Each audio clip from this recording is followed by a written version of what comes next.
Malgré son ascension sociale, Ahmed Bakayoko avait du respect et de la considération pour tout le monde, quelle que soit la condition sociale. La situation sociale des uns et des autres n'a jamais été déterminante dans ses rapports avec les uns et les autres. Il parlait aussi bien aux riches qu'aux pauvres. Il pouvait déjeuner dans un restaurant huppé, comme aller manger son garba dans un gloglo, comme on le dit chez nous, à Bobo ou à Yamsokro, en marge des réunions des conseils des ministres extraordinaires. Ahmed Bakayoko était aussi et surtout un homme loyal, attaché à un homme, Alassane Ouattara. Ahmed Bakayoko assumait ses ambitions, mais dans le respect de sa loyauté à Alassane Ouattara qui lui a tout apporté. Je me rappelle, fin juillet 2020, alors qu'il avait accueilli le président de la République qui revenait d'une mission de médiation au Mali, le Premier ministre m'a appelé. J'étais encore au bureau, il était autour de 20h, 20h30, me demandant de le trouver chez lui à la maison. Nous avons passé 3 heures de temps à échanger.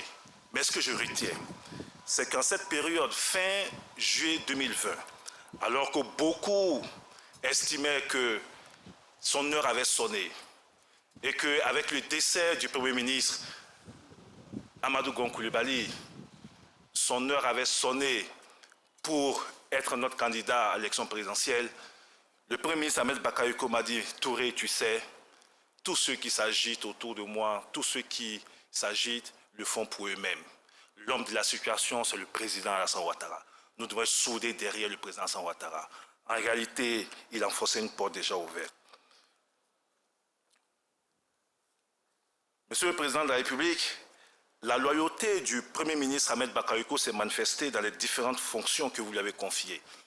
Ministre d'État, ministre de la Sécurité, ministre de la Défense. Il était un rempart pour vous, il était une forteresse pour vous.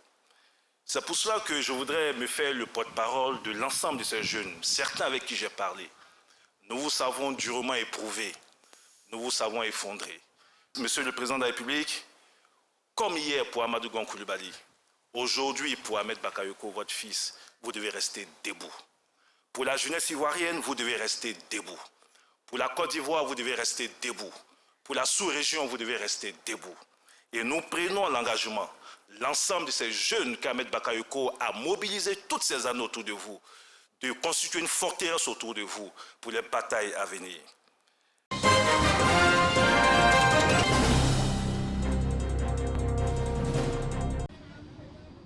Cet établissement scolaire dédié à la formation de la petite fille de la région du Ourodougou porte la marque du Premier ministre Ahmed Bakayoko.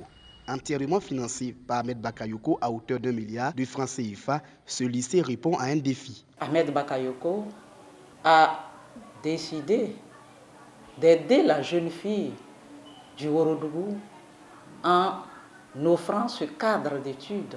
Nous avons certaines camarades même qui ont été mariées. Elles avaient 15 ans, 16 ans, elles ont été mariées et vraiment ça nous a peiné. Donc le souhait de toutes les jeunes filles est que les filles du Ourodougou aspirent à un avenir radieux en allant à l'école. Ouvert à la rentrée scolaire 2015-2016, le lycée moderne des jeunes filles de Séguéla a toujours bénéficié du soutien du Premier ministre Ahmed Bakayoko. Pour ces jeunes filles, il y a le transport. L'établissement est peu excentré. Des filles venant d'horizons divers, parce qu'il a vocation régionale, et il a fallu les transporter. À ce titre, il nous a offert un car de transport de façon gratuite. Dans notre établissement, il y a beaucoup de filles qui n'arrivent pas à payer leur scolarité normalement. Et M. Ahmed Bakayoko, en tant qu'un homme humble, gentil, a donné de l'argent à notre proviseur afin d'assurer les études de ces filles-là. Il a mis à notre disposition le réfectoire et une cantine. Vraiment, depuis ce jour, personne n'a manqué de nourriture dans cette école. Ahmed Bakayoko avait aussi des projets pour ces jeunes filles afin de faire d'elles la lumière du développement du Ourodougou. Le proviseur et les apprenants de ce lycée ont un seul vœu. La semaine dernière déjà, à la carte scolaire, nous avons proposé que cet établissement porte le nom de son fondateur, lycée moderne jeune fille Ahmed Bakayoko. En dehors du lycée moderne des jeunes filles de Séguéla, Ahmed Bakayoko était aussi au service de l'éducation de tous les enfants du Ourodougou. Le pépé Mayama, qu'il a réhabilité, il a offert des kits aux enfants et il nous aide aussi financièrement en payant les heures supplémentaires. On a un énorme déficit d'enseignants ici Ça fait que les parents sont souvent amenés à mettre la main à la poche. Et lui, pour soulager un tant soit peu les parents, il est intervenu. De par son leadership, son amour du travail bien fait et sa détermination, Ahmed Bakayoko a su impacter positivement les enfants du Ourodougou. Il était vraiment un modèle pour ces filles-là. C'était un repère et elles se mettaient vraiment au travail dans l'optique que demain soient vraiment comme lui. Les filles du lycée moderne pleurent toujours les bienfaiteurs.